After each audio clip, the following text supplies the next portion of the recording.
Hi, this is Gates McFadden, and I played Dr. Beverly Crusher on Star Trek The Next Generation, and you're listening to Trek Untold.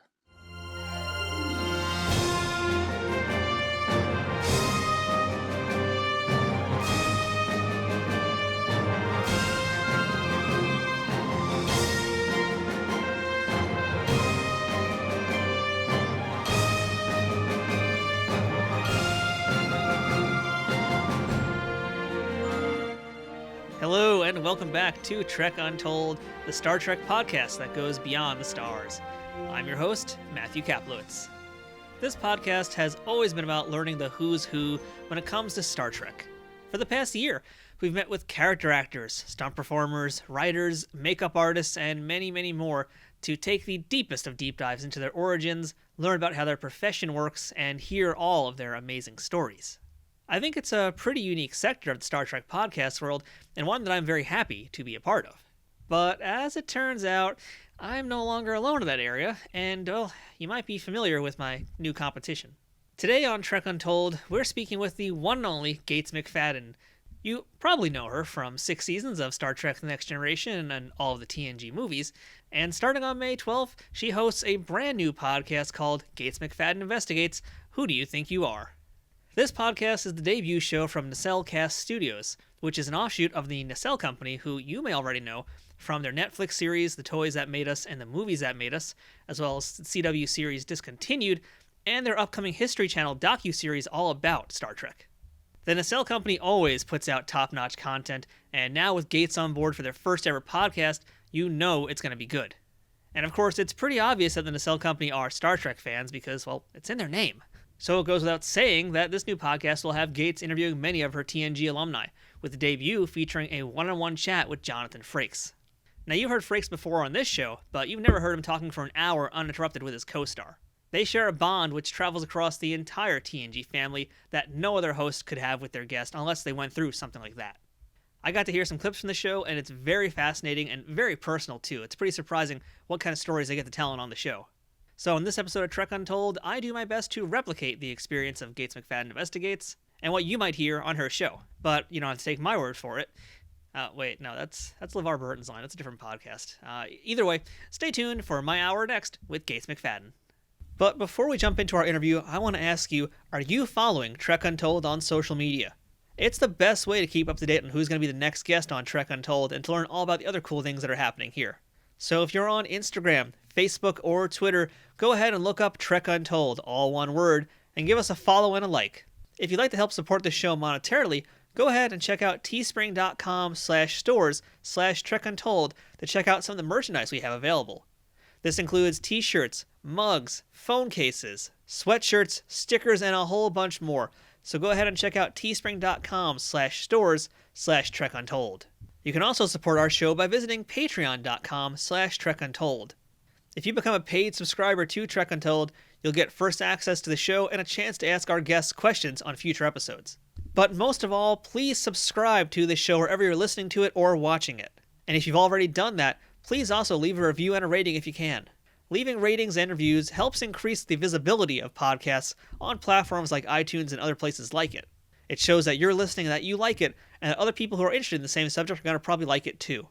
It helps us grow, it helps us get better guests, and it helps us keep bringing this amazing Trek Untold show to you.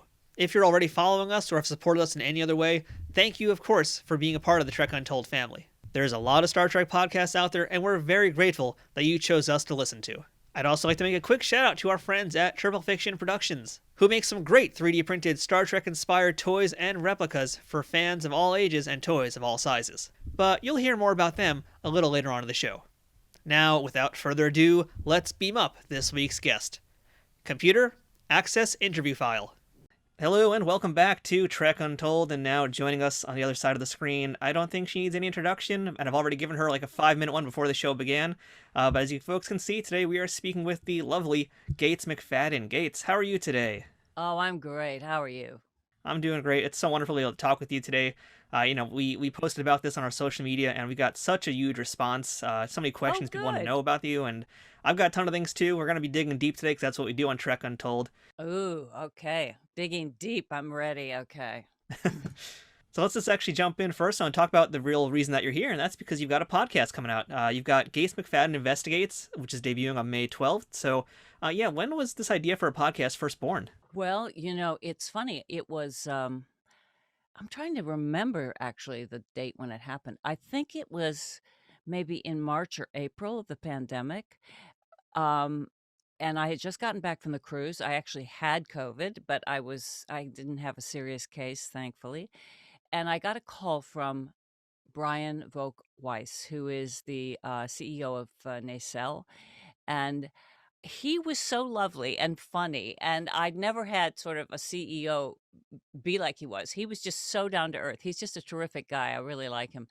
And he said, Gates, um, I've been a big fan, and I just think you would be great doing a podcast. And I'm like, hello, what? And he was very persistent. And I said, what? And I think he initially thought that I would talk about Trek. And I said, "Listen, you don't know my friends in the cast and all of that. Nobody's gonna wanna sit there and talk about Star Trek with me. We do it all the time with everyone else." I said, "No, no, they're all gonna say no, and I don't." The people I do podcasts with know it much better than I do. Um, and so I said, "No, I really can't." And he said, "Well, it could be anything you want. You could have anyone on you want." And I went, "No, no, no, no." And then he came back, like, I don't know, sometime later and said, "No, I really do want you to think about this and do it." And I said, I don't know what I would do." And, he said, "No, just be you and just do this." And I'm like, "I don't know, Brian. Thanks, but no." And then calls me back again. And he says, "No, no, you've got to keep thinking about this." All right. So this is the third time. And this is the God's truth. So the only other thing in my life that came back to me with 3 requests was Star Trek. Gene Roddenberry after I turned it down twice, came back the third time and called me from his jacuzzi and said, "Hey, I think you ought to rethink this. I think you really should do Star Trek." And I mean, duh, what a dummy. What was wrong with me that I didn't get this? So I thought, maybe I should listen to this Brian Volk Weiss. And so the truth is, I went to my good friend's house and we were on the porch with our masks because we were really good about this. And I was like, okay, so I don't know. Should I do it? Should I not? And out of the blue, they had just gotten this dog a few months before who was terrified of everyone and everything. And the dog would not let me pet it, nothing. I could hold a biscuit and it wouldn't take it. So all of a sudden, I was getting ready to go and I'm going, I just don't know what I'm going to do. And I said, you know what? Let the dog decide. So I held out 2 biscuits, one in each hand. I said, if it's the left hand, I'm doing it. If it's the right hand, I'm not. And literally, it was hilarious. We were laughing so hard because the dog, it was as if he totally understood what was going on and was going back and forth between which biscuit do I want? Which door am I going to open for this woman? And he went for the biscuit for the podcast. And I went, well, the dog dared me to do it. I better do it. And that is literally how I agreed to do it. That is an amazing story. I did not expect it to end like that. But, the thing about it is I started then thinking about it. And this is the way I am about many things. It's like once I start something, I really get into it. I got into Star Trek. I got into building a theater in LA. You get into something. And I really started to get excited about it. And at first I was like, okay, I'm going to ask my friends. They're like so talked out by all podcasts. And they all said yes. They were so nice and supportive. And I ended up we laughed there's so many hilarious moments, and then there are other moments that are really powerful and moving, and we talk about things that maybe people have never heard before. It's not about Star Trek unless it just comes up sort of by chance for some reason. But, I don't know, it was really interesting, and then I also am not just talking to next gen people, I'm talking to people in the Trek world who I'm really interested in and other actors from other shows. And I don't know. I've been having a good time. I hope people like it. Who knows? But but everybody's so interesting. And so I've been having a blast. Yeah, that's great. When I first heard about the show too, I was like hearing the descriptions of it, and I was like, "Oh man, she's doing Trek Untold without me." It sounds Oh, so great. 'Cause basically, my show it's about Star Trek, but I think we spend 2/3 of the show not even discussing Star Trek because there's so much more to it. right, But right. yeah, I'd love to hear actually if you can tell us. Like, I know you've got Wil Wheaton, I know you've got Jonathan Frakes as the debut episode, but can you tell us who else Mhm. is going to be in this first run of episodes? Well, I have Will Wheaton is actually gonna be a double episode because I'm telling you, I could not cut it down. We had so much material, and I played games with him because he's such a game master. So I set up a bunch of games, and we had to put pennies in something so that people could hear when we got a point or didn't, and we cover every subject. I mean, it's amazing. uh, you will learn a lot about us that maybe you didn't know about. We talk about, when did you lose your virginity? Uh, you know, we get in there, and then we talk about some very, it's the gamut. We talk about heroes and just a bunch of things. And I have to say, I do adore him. My space son, there's no one like him. He's just the best. And then I have Michael Dorn. I have Nana Visitor. I've talked to Marina, um, Denise Crosby, Robert Picardo, John Delancey. I mean, and it's not over. It's just that I had to take a break because I I learned how to edit sound because what I realized was it didn't work for me just to give the material to them and have them edit it. I had to be like the director of it. So I had to learn how to sound edit. And if I had a real problem and I needed it separated better or something, they would fix that. I had a wonderful sound editor from Nacelle who I adore. And he talked me through so many things. And then he would make it sound like he would make the sound better sounding at the end. I don't know what he does with all of those buttons, but I basically did the editing, and it took a long time. I can attest to that. I'm full time a video editor outside of this actually, so I know exactly the pain that you're going through. But I'm so impressed to Yeah. hear you're actually the one doing that editing. That's again Yeah. another big surprise. Well, I'm just looking at a text from Wil Wheaton right now. Just a second. Oh, Space Sun has nice. interrupted us. Yeah, he has. He's the best. I mean, really. I can't think of anybody who is more of the Star Trek world in the best possible way than he is. At any rate, yeah, I did because it made it interesting to me. You know that, Matthew, how when you actually are really in the nitty-gritty of it, like I'm going, okay, that's just messy, that part. Wait, what are you trying to say, Gates? Just take you out of there. I think that's when it really comes alive, to be honest, because it's not just something rambling. You really kind of get the parts that they kind of build, and I love that. I love that sort of, well, I love directing, so I love that aspect of it, and I like making people shine. So I really that's what I felt when I was teaching. So I think everybody comes off very well. Maybe not me, but I don't know, we'll see. You'll tell me. Well, that's the perpetual problem of all podcast hosts. So don't feel too bad. We're all concerned about ourselves. Oh, good, because it's tough to listen to yourself. You're like, "Who is that person?" And I feel like I'm jumping ahead of my question list a little bit here, but since you brought up the editing, I had read an article about your directing debut in Star Trek, which was the episode Genesis, and Yep. hopefully we'll have some more time to talk about that a little bit later. But in that article, I read that one of the biggest things you had like some time getting used to was actually that editing process, because you sat with the editing room, right? And that was just like a real kind of scary process for you, right? It wasn't scary, it was thrilling. I Thrilling. had Okay. also yeah, I'll tell you, I had also been very involved with Labyrinth in, some of the editing for that documentary, and I always was making scenes for the director, and I did that for Gavin Miller's Dream Child, which I did through the Creature Shop, Henson Creature Shop. And you're always, working in that way of editing. What now we're gonna cut to here, and then we're gonna do that. I love that. So, what I never had now editing, I have no idea how to literally do it with the,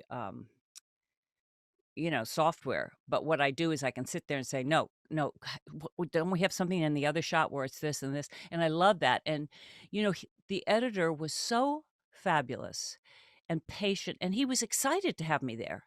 I think I had asked Rick, or Rick asked me maybe, I don't know. Someone said, "Do you want to be involved with the editor?" And I said, "Yes." And so every day, I went for a week and we went every day and we edited stuff. And now my choices didn't always make it, but you learn that way. And and I really worked well with him.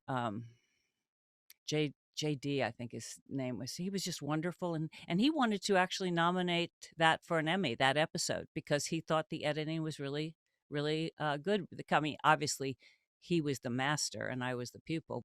Oh, that's a great episode, though. Yeah, it is really like shot so differently, and it's edited so differently too, because it is approached as essentially a horror film.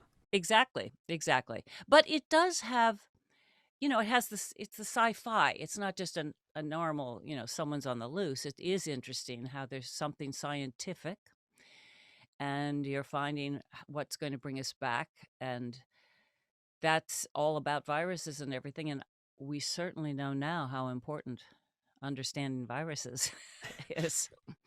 Yeah, I gotta tell you, having done some rewatching of a bunch of TNG, a bunch of DS9 recently, and anytime I see any episodes about viruses, I'm like, why is it so topical? Why does it have to be topical? Can it I not be know. topical? I know. I know. Well, yeah, that's the thing. It's what you can't see that's gonna sneak up on you there, right? Of course. So now, as I mentioned, Trek Hmm. Untold, we spend a lot more time not talking about Star Trek, and I'm going to be true to that. So I actually wanted to talk to you about some of your work in the theater world beforehand, and I'd love to actually hear what was your very first professional theater gig that you booked, and what did you learn from Hmm. it? Well, I was paid for something when I was 14. Yeah, my first play was a Tennessee Williams play, and I was booked, and I did get paid something to do it with this group on Cuyahoga Falls. And it was a big step for me because I really, by that time, I did love acting, and um, I love the plays of Tennessee Williams. He gives you characters you can really sink your teeth in. The only thing is I had to kiss the guy in it. There's not like this one kiss.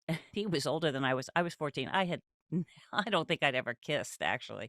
So that was a little gross because, he was going at it. And so I didn't even know what that kind of a French kiss was. And it was like, whoa, wait a minute.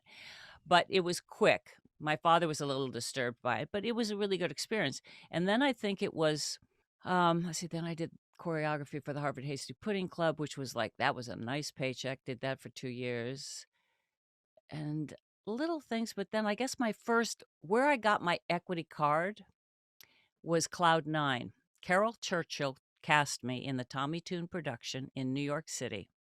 And I had just left teaching and left some other things and just started acting in New York. I had just really made up my mind because I never meant to go away and teach for so long. It just happened. I kept getting offers of stuff. So that was the first time, and that was pretty amazing. It's one of the most incredible productions. And I'm trying to think, that was the first time where I got my equity card and a paycheck, but that can't be true because I did Shakespeare in the Park. And that came because James Lapine, I had known him at Yale Drama School. I had been dating a guy who was at Yale Drama School, and he said, and Des McAnuff, they were both friends of ours, and they kept saying, "Why aren't you acting? I don't understand. You trained as an actor." I did. I trained for years as an actor. What are you doing, like teaching and just directing? And I'm like, well, it's hard now. And both of them said, no, no, no, you should do it. And James Lapine said, I didn't have an agent at that point. You have to understand. And James Lapine said, I want you to be in the show. I'm going to have Diana Venora from Juilliard audition, and I want you to audition for Hippolyta. And he said to me afterwards, he said, I don't know what to do. He said, because I love you both and you have very different things. She comes from Juilliard and has an agent and has been doing a bunch of stuff, and you've never done a full out production. So here's what I want to offer you is if you will play a fairy in the show, I will guarantee you a Saturday night as Helena, and you can get your agent. And Christine Baranski was doing Helena. So I said yes. And I said, but I don't want to play a pretty fairy because he was going to have everybody sort of like that. I said, I want to do something that's weird and funny and give me a fat suit. So he gave me a fat suit and I got to just be um, a little bit clown-esque with Bill Hurt's Oberon. And then I did Helena, and I have to say it changed my life. I got 6 agents offered to sign me. It was an amazing night. There were 2,000 people. It was just extraordinary, and Christine Baranski was lovely to, she was, I think someone in her family had gotten married, and so she wanted to be away for that Saturday night. But it changed my life. It really did. And if I had started trying to find an agent at that point, because most of my friends had been doing it already for 15 years, and I had been teaching and doing other stuff and been in Europe, doing theater. So there you go. That's the full story. But meeting Carol Churchill, it was amazing. It was an amazing show. I have to say that show was phenomenal in both the script. Everybody played at least 2 roles. My character was the triple role, which was the gem of the whole thing, and I got to play an older woman, so I got padded up for that, and then I played um, a middle-aged woman, and then I played someone much younger. And people didn't know it was the same person until you went around at the end, and it's a beautiful play. If you haven't read it, read it. I spoke to Jonathan Frakes and Armin Shimmerman recently, and I found out that they actually knew each other back during their theater days.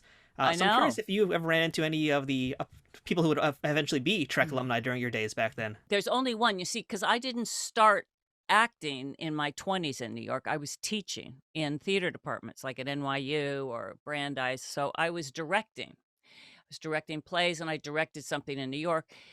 But when I had done that Midsummer Night's Dream, and then right around in there is when I met Brent Spiner. And so I was teaching somewhere at that point, but I was still dating the guy who became a producer in New York, a very big producer in New York, actually.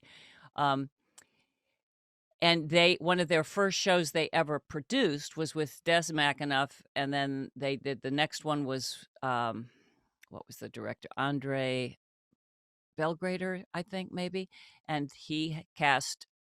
It was a 2-person play, Emigres, and that was Brent Spiner. And he was fantastic in it, and I just would talk to him when I'd be, because I'd go to rehearsals and we'd just I'd say what I thought about the show or something like that in a very casual way. But I was interested, and I thought Brent was very funny, very charming, and yeah. Well, watch me segue that into something else sort of Star Trek related, but not Star Trek related. So we're still talking NYC theater scene here, and one of your earliest on-screen roles was in Muppets Take Manhattan. Right. And that connection there I'm making in my head is you were on that with Lonnie Price in that film. You didn't do any scenes with Lonnie Price, but he's No. very well known in the New York City theater scene. And that film also has Juliana Donald, who was in TNG and DS9 later on.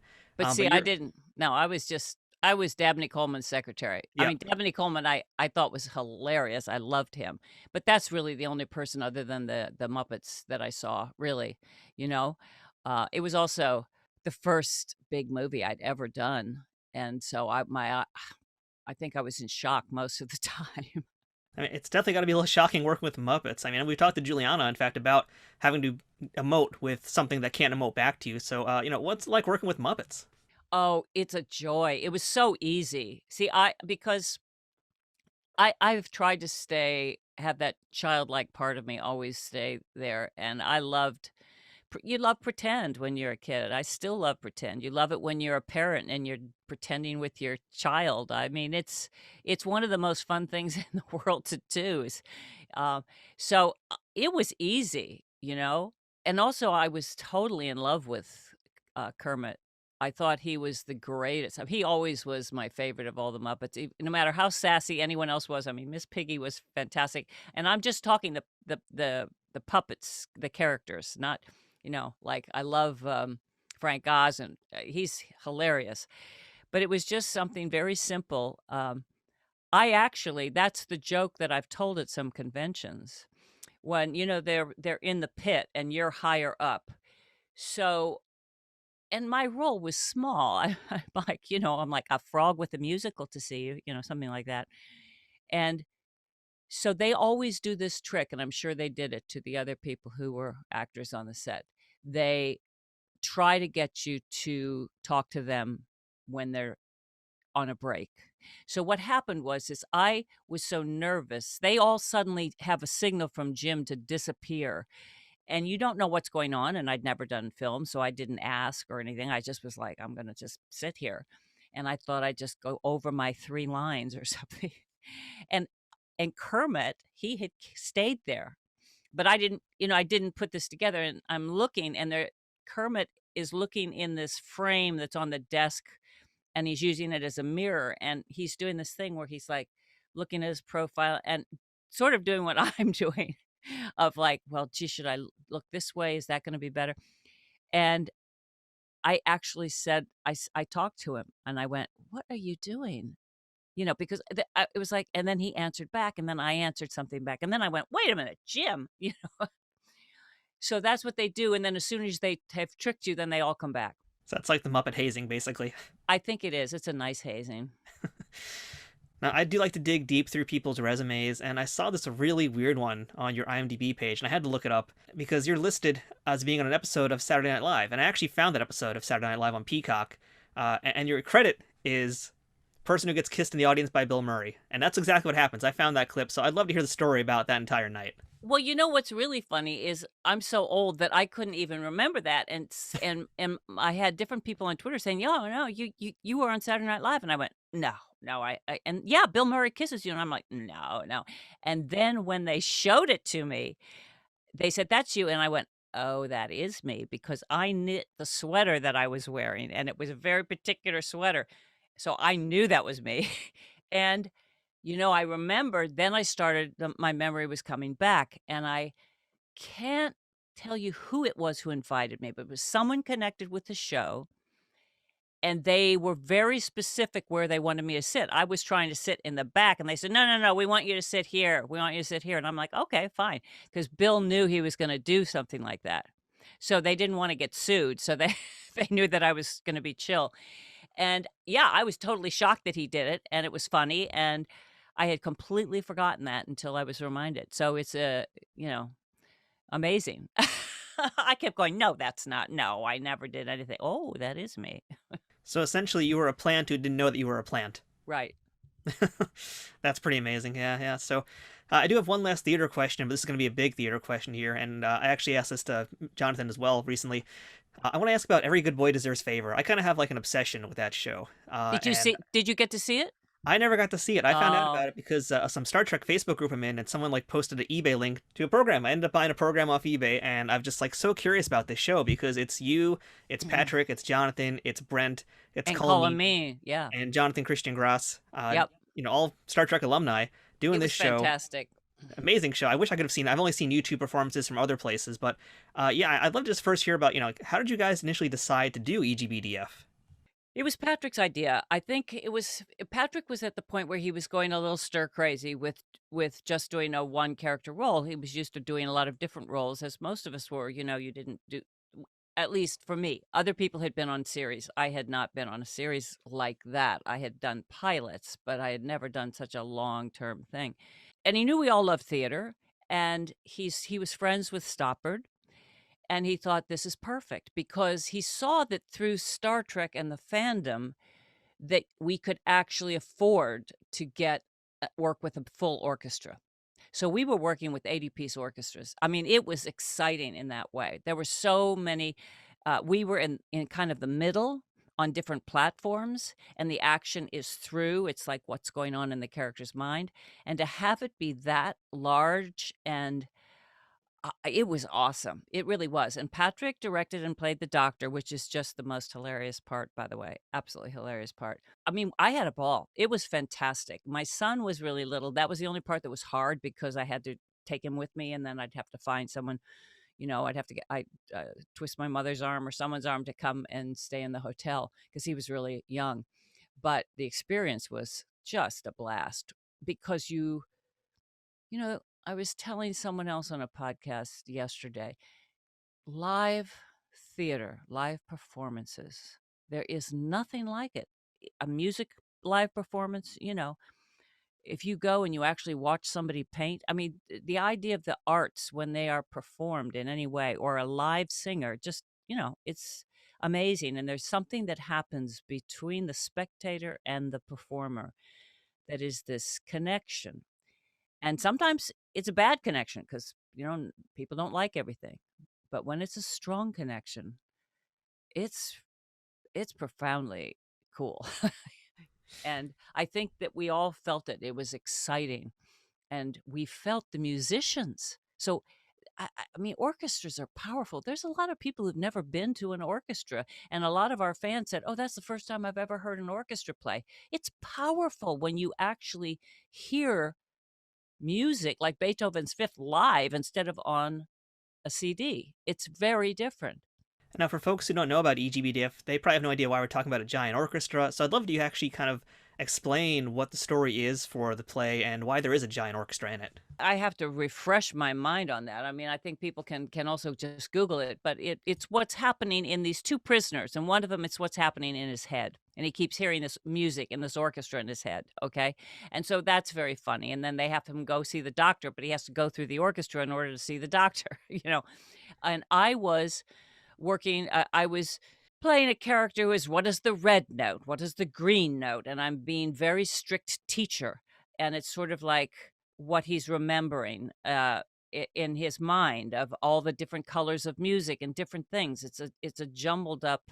I would have to read it again to be articulate about it. Stoppard is so brilliant that I don't want to shame him by by not articulating it better, but it's that this is all inside the one prisoner's head, and that was the character Brent played. And then he had his cellmate, who was played by Jonathan. Yeah, it's a very dense play, especially Jonathan Frakes' character he plays. He's got like pages of practically, I call them interrupted monologues, because it's basically just pages of dense dialogue with the doctor character sometimes interrupting him for like a sentence or two. Right.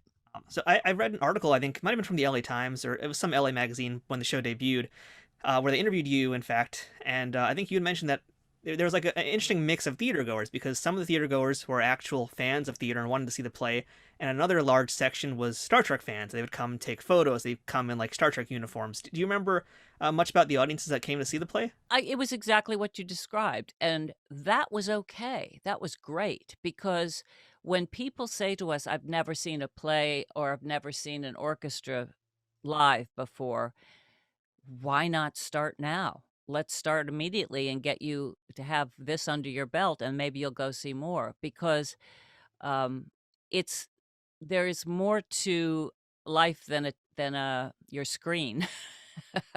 And again, I urge people to. I mean, I will watch things I stream things all the time, but there is something about going to a big movie theater or going to a live performance, because it is a collective experience, okay?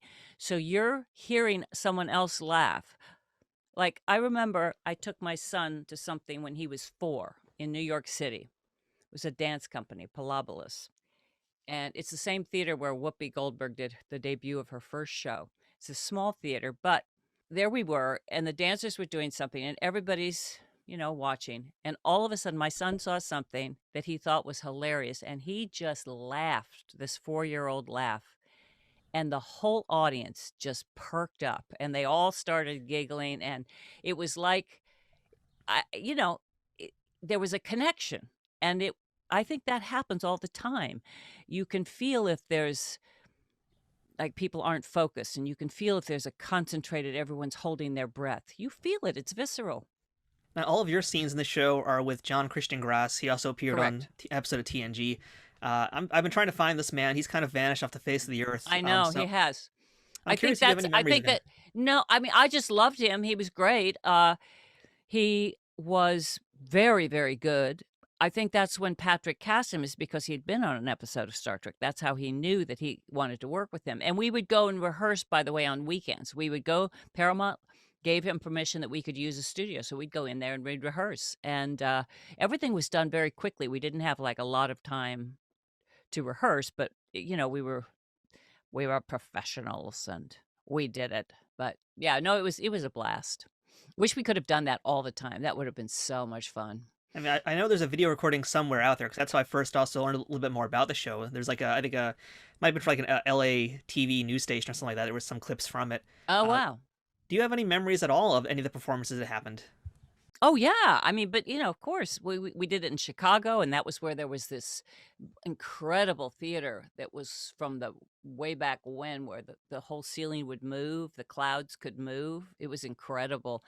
Beautiful theaters, because I wasn't used to performing in a 6,000 seat theater. I had done a lot of my New York theater, other than Shakespeare in the Park, was like smaller, like at the Public Theater, or like 200 seat houses, or 150 seats, things like that. Or even Lucille Ortel is even, I don't know how many of that. I think that's 300, something like that. But anyway, that was what I was used to.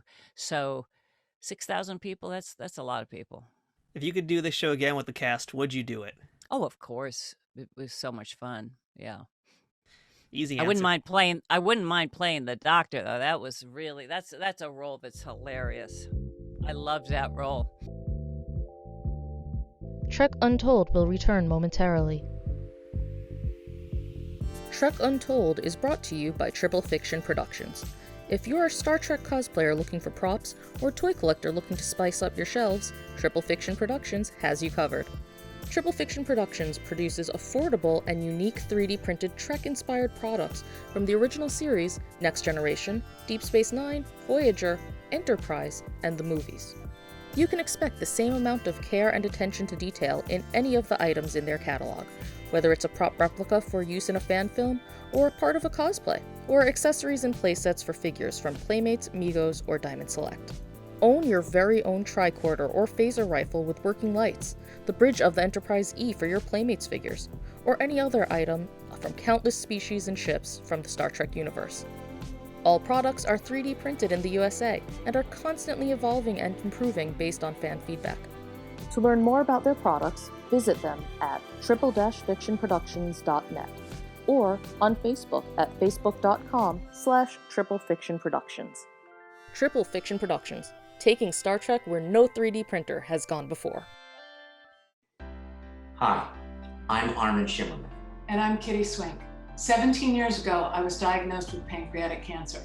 I didn't know it at the time, but I had a 4% chance of surviving 5 years. As her husband, I was very scared. But he never let me see that. You are a rock. Thank you. Thank you. Pancreatic cancer is the third leading cause of cancer-related deaths in the United States, with a 5-year survival rate of just 10%. We want it to be much higher. Much higher. It's 6% better when I was diagnosed, but not high enough. More than 60,000 Americans are estimated to be diagnosed with pancreatic cancer in 2021, and more than 48,000 will die from the disease. Because symptoms are often vague, it can be hard to detect. Like the rest of the world, the Star Trek universe has been struck repeatedly by pancreatic cancer. Not only those of us that work on the show, but our fans around the world as well. It is why we came together with so many others to work with the Pancreatic Cancer Action Network, the leading patient advocates committed to fighting the world's toughest cancer. PanCan is working hard to create better outcomes for this devastating disease through its groundbreaking research in early detection and better treatment options. PanCan drives progress by funding life-saving research, providing personalized patient services, and creating a community of supporters and volunteers who will stop at nothing to create a world in which all pancreatic cancer patients will thrive. You can help support their important mission by donating at pancan.org today. We donated. Won't you do so too? Please, make it so. We now return to Trek Untold. All right, so Gates, I got a few Star Trek questions for you because, of course, we can't go this deep without talking Trek. And so one of the ones I want to know, because, again, I mentioned I've been rewatching TNG, and, of course, I started episode 1, season 1, all the way through. And Wow. it's quite an undertaking, yeah. Wow. And I got to Skin of Evil, which is the episode where Tasha Yar Right. essentially leaves the show. Now, we know chronologically in filming order, Denise had one more episode to go, but one thing I noticed when I watched the episode was after Tasha Yar has been brought back to sickbay and Dr. Crusher is checking her out, Crusher pronounces her dead, and it stood out to me because it felt very visceral and very real, as opposed to the other times that you've said it where, it's obviously it feels real, but this time it felt different. And I'm wondering if that was in any way related to things that were going on behind the scenes with Denise in the show, and maybe your feelings as well about ultimately leaving the show in that following season. I mean, was there anything No. especially real from that scene for you? No, I think it was because the character was part of the crew. I mean, if it had been Data or if it had been, #1 or Deanna Troi, I would have felt the same way. I think it was literally there. It wasn't a deeper level. I think that's something that as people watch it, they might add that level on. But at the time, no, and I thought, "Why couldn't she have brought her back?" I kept thinking, but that's more because it was, it was a crew member, and that was the first time that had happened. Um, I don't, I mean, I was sad to see her go, but I totally understood her going, and it had nothing to do. I had no idea. Mine had much more to do with one producer who we sparred, and I think he sort of said either she goes or I go, and so I was not picked up, and then it just didn't work out, and so then he left, and I was asked back. Interesting. Okay, I've always been curious about that. Like, I was always wondering if maybe you and Denise had ever commiserated together about all the problems you guys were having. Now, too bad. Maybe Denise and I, we were starting our own series, and it was going to be no. That's too bad. We should have done that because later I directed her on stage. We had so much fun working together. It was great. It was one of my favorite shows. I love it. And I got to ask you, of course, about Data's Day. I feel like everybody in the world is probably asking you about this. And we haven't even talked really too much about your dance background. We mentioned a lot of your acting background. We haven't really talked a ton about dancing, but yeah, I'd love to hear about you working with Brent Spiner and getting him to follow all your crazy moves. I mean, did he have a background in dance before that? No, he had done some maybe in college or something, and he could do a soft shoot, the time step, and we worked on some other stuff. But no, basically we rehearsed it, and then I cast someone as his stunt double because his dance double, not stunt double. And that guy was really, really good. He was a superb tap dancer. And then they probably speeded up the camera as well as is my recollection. So he's not only dancing incredibly fast when he does his pirouettes, but I loved coming up with that sequence. I came up with a lot of the little details that are in the sequence and even a couple funny lines that I got approved. They wrote the basic premise and stuff, but that was so much fun. Yeah, that I wish I could have done that endlessly, that kind of thing where you get to create something. But then I would not be the genius that they were when they wrote all these scientific episodes and, philosophical. I mean, they Ronan and Ron and Michael Piller and, Rick Berman. I mean, there were some incredible scripts. I mean, Dr. Crusher doesn't really get to leave sickbay too often or really leave the ship too often, but I've noticed that on occasion when she does, I've felt like there's been some dance moves in things. Like I was just watching an episode. I'm going to be super nerdy here. I was just watching the episode Attached, and I noticed where you basically walk up onto the transporter pad. You basically did like, I don't know the exact terms, but you kind of like did a crossover with your legs into like second position or something. It felt very, What? very elegant. I know, right? This is super duper nerdy. It's something I I noticed. love it. That's so funny. I mean, did your Well, dancing ever dictate any of your mobility on screen? you are who you are because of the way you move. And so that's always when I do a character, especially if it's a character that's not close to me. That's the most fun thing is what are the shoes like? How do you have to walk? And what's the weight? Where does it go? I love all that. Um, so yes, I would assume that people on the ship needed to keep in shape and be agile. I would say Crusher, I did a lot of away teams actually. I maybe didn't do as much as some like Riker, but I did do. I remember because I always had to carry for several years that stupid medical kit that would open and everything would fall out. I mean, they should have talked to Louis Vuitton because there was no clasp. It was just it would stay closed because they wanted it to open very quickly when I put it down. But meanwhile, if something happened and it just came off your hand, that was, a 3-minute pickup in the sand on planet Hell. I love that. Now, I saw a tweet you actually just posted very recently about an episode, The Host, and that was in relation to an article that just showed up on StarTrek.com called Growing Up Female and Queer with Star Trek. Right. And just to kind of recap that episode real quick, in that episode it ends with Dr. Crusher telling the female host of Odan, and I quote, "Perhaps it's a human failing, but we're not accustomed to these kinds of changes." And that's meaning how you kind of fell in love with the male host, but then when Odan became the female, something changed for you. And you just addressed this in a tweet 33 years later. So I'd love you kind of just tell us what you said and your thoughts on this episode. Well, I'm somebody who is very inclusive gender-wise. So I mean, I am myself. I'm heterosexual, but I'm very gender is something that's it's just fantastic that it can be so many different things for different people. I felt when I played it, because I certainly, in my 20s, I had a lot of friends who were gay and lesbian, and I had taught workshops for theater groups that were a group of gay women. So I did not want to play it that it had anything to do with her being a woman. That to me, what it was is I first had this one male that's the person I fell in love with. I didn't know that it was this host thing when I fell in love with him. So she's already gone through that. Then very quickly he's going to die, so you have to put it in something. So I can justify if I had put it in, she didn't know what person you could put it into. I mean, what if they had put it into a child? That would have been a really different episode. So I think it could have been put in Troy. It could have been put in Ogawa, whatever.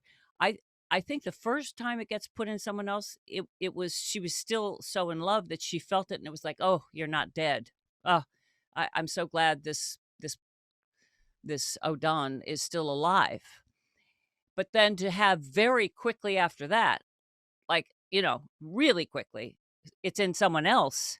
It's just too much. I don't care who they had put the third one into. I think I don't see how they would have to be maybe a host themselves. They would have to be that kind of a creature to understand that you could just keep changing and it didn't make any difference. For us, that was the first time we knew of this kind of species.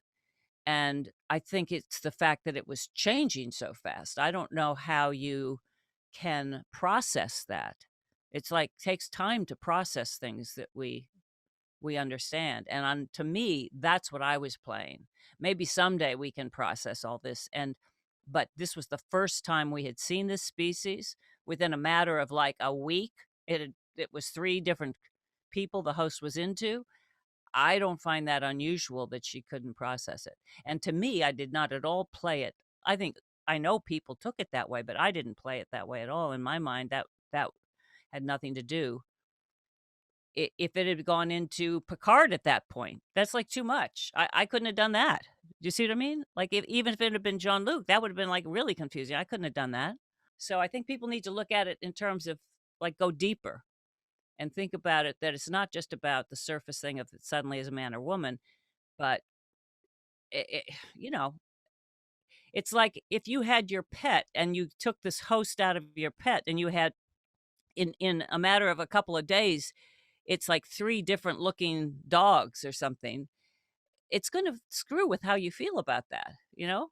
And, since I brought up some stuff from season 1, I also wanted to mention, I don't know if you were aware, there was a writer named David Gerald, and he was trying to get some LGBT themes back in the first season, and Yeah, Roddenberry pushed back against that. right. And yet, here we are today now, and we have a lot more LGBT inclusiveness in Star Trek. Which is fantastic. Finally, finally. But then we also have this subset of fans who's very much against it because they think it's quote unquote edgy, or that it's pushing a topic that doesn't affect the plot or just really doesn't affect them. So, what is your take on modern I, inclusivity in Trek? I feel that in order to go forward, we have to be inclusive. Okay. We have to become tolerant. We have to become more accepting of people who are different from us. We don't have to be like them. We can be ourselves. I think that the wonderful thing about Star Trek is it's the world. We have people. We are not just in our little or big countries, whatever, this nationalism. We are also of the world, and we are going to Mars, and we are going to a space station, and this is the future. Our planet is in jeopardy environmentally. um, we have to learn how to live together. And that's one of the great things about the Prime Directive, the Federation. It's like, even though we would like to impose something, we're not going to do that. Yes, we sometimes make mistakes, and then we try to correct them as much as we can. I can understand how it's against some people's religious beliefs or their feelings, and they have absolutely a right to feel that way. Um, so there are many other aspects of Star Trek they can enjoy. And I think the world itself, like, what's not edgy about COVID-19? That's pretty edgy that we didn't know how we could get it. Here we were washing our groceries when we got home, and then we find out, no, it's respiratory, so you don't have to wash your food in that same way, the boxes and everything. It's edgy. Life is edgy as far as I'm concerned. It's also wonderful, but it can change on a dime, right? Great answer. Great answer. Now, on kind of a lighter topic here, I think this is going to be one of those episodes that you could ask about all the time, and I think you already probably know where I'm going with this. That's Sub-Rosa, and Oh. I've spoken with Jonathan about this. I've also spoken to Duncan Regehr about this, who was Ronan in that episode. Oh, he's so wonderful. He's such a good artist too. You know Oh, that. he's amazing. We talked all about his art career, all about his acting as well. Brilliant man. Absolutely, yeah. So I'd love to hear a little bit about working on that episode, and I'd like to just get initially, what was your first thoughts when you read that script? Oh, my first thought was it was wild, and Jerry Taylor had written that for me. She felt nobody had let me really be um, super feminine and sexy and have this kind of story. And that was so lovely of her, okay? And I ended up having a blast doing it, okay? It was just total blast. Duncan was so great. Was it kind of, like, silly that my whole family of women, suddenly we find out they've all been in love with this lamp and the spirits? I mean, you can really make comedy about it. It would be a good Saturday Night Live sketch, is that you're all in love with this lamp, Ronan. So that part was it was like Genesis. It was a different kind of an episode. But she's on vacation, whatever. I I think you have to balance that. I wasn't a producer on the show. If you're a producer or you're the artistic director of a theater, you decide what plays you're going to do, or, what the scripts are like. If you're not, you're an actor on the show. And if you're given a script, you can give notes that you might think might make it better, but there's absolutely zero guarantee that you're going to be listened to. So you play what you're given. And you get into it. It's like any time we got out of our uniforms after so many years, it was fun because you got to imagine something else. So if you look at it that way and don't become too rigid about your feeling about what the Trek world has to be, you can say, yes, it was slightly wacky, and you can either like it or not. I had a lot of fun doing it, and I appreciated getting that script. It wasn't at all what I had anticipated. It wouldn't have been what I would have requested in that way, but I felt very fortunate to have a part that was, focused on me at that point. So, I'm grateful. And I can tell you, you may be aware, Duncan also appeared on DS9 as a recurring role of Shakar, but he actually told me he much preferred playing I Ronan. didn't. Oh, really? He I much didn't preferred. know that. Yeah, he had I think 5 appearances in Deep Space Nine, but he felt the character of Ronan was just so much more substantial to him and so much more to work with. It was also, he's such a gentleman, and he's so elegant. He gave me a beautiful painting. Do you know that he did a beautiful one of Beverly Crusher in the role. It was just really beautiful. Yeah, I treasure it. No, he was so lovely to work with, and again, that's for you guys, the fans, to argue about. For me, I'm not going to argue about that because my role was to act act the part. I think one of the things that people talk about a lot now, and it's also kind of made into a meme, is just all of Beverly's, for lack of a better word, phantom orgasms. Oh, no. Oh, dear. Oh, really? Oh, I'm glad I haven't seen those. Okay.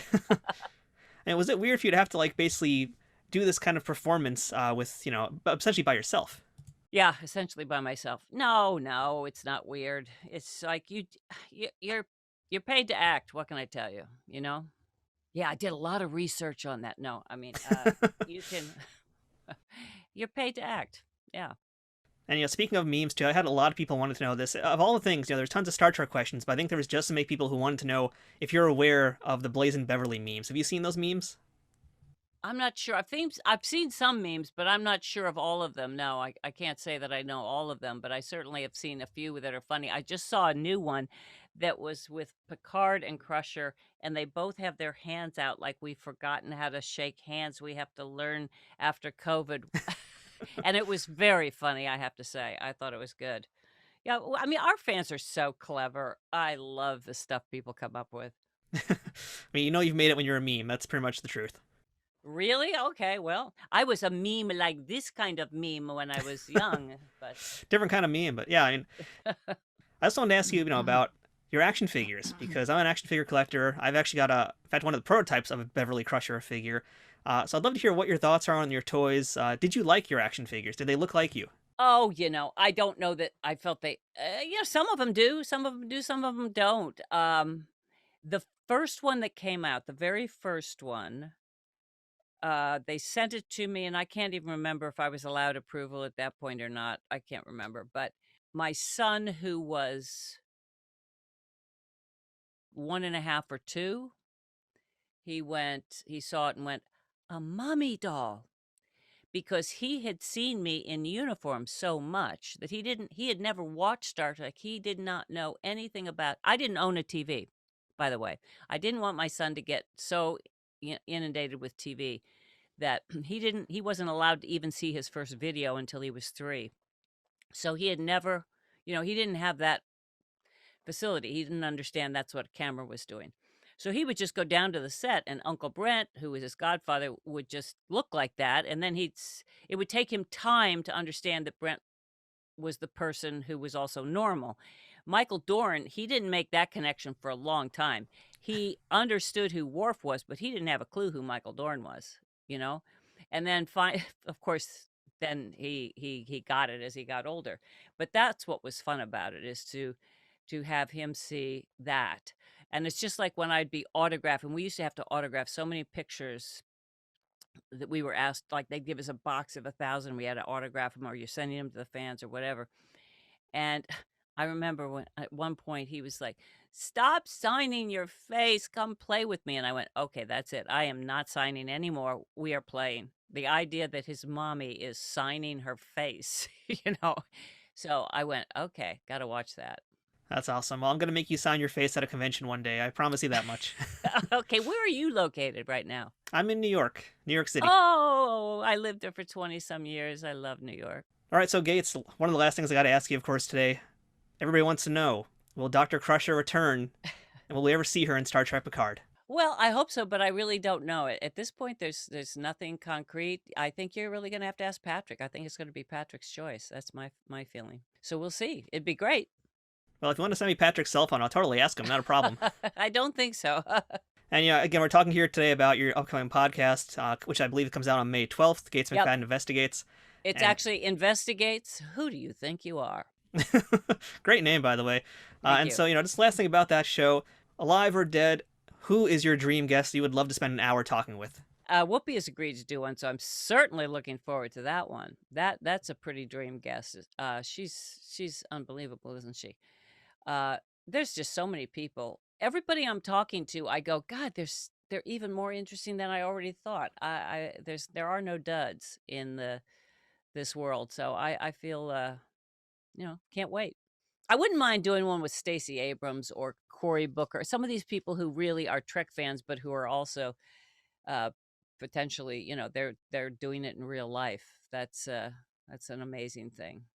Yeah, it's really, truly an amazing thing how many people were really affected by Star Trek. And again, as I mentioned earlier in the show, I asked my listeners to give me some questions, but a lot of them just had comments, and they wanted to say, please tell her that Dr. Crusher inspired me to pursue a STEM career. And these are coming from a lot of women, especially. So, I mean, the community just is so grateful for what you've done.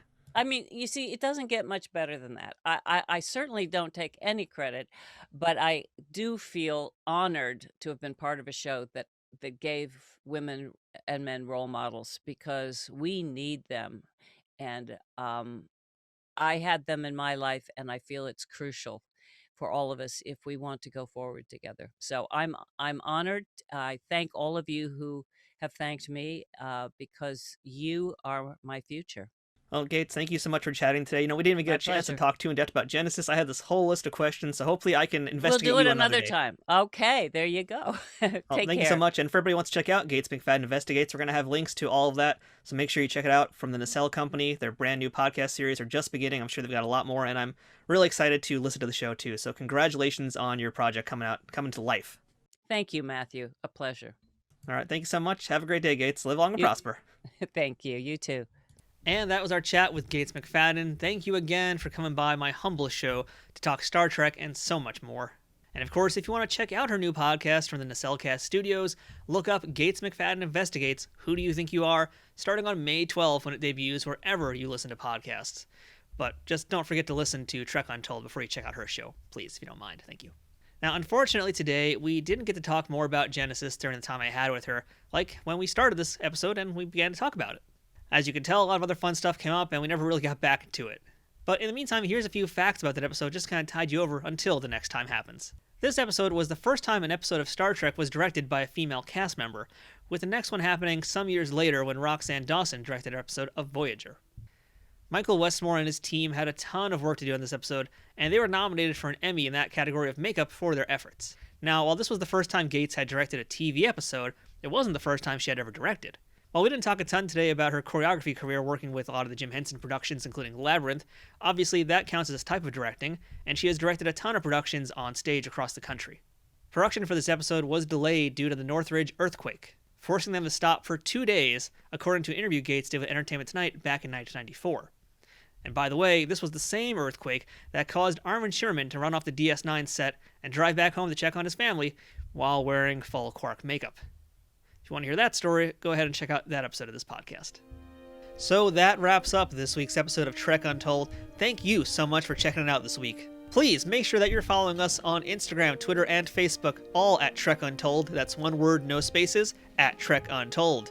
It's the best way to get updates on guests, check out all the memes and other things that we're posting, and interact with myself and other Star Trek fans. If you'd like to support this podcast, go ahead and check out patreon.com/TrekUntold and become a subscriber to the show.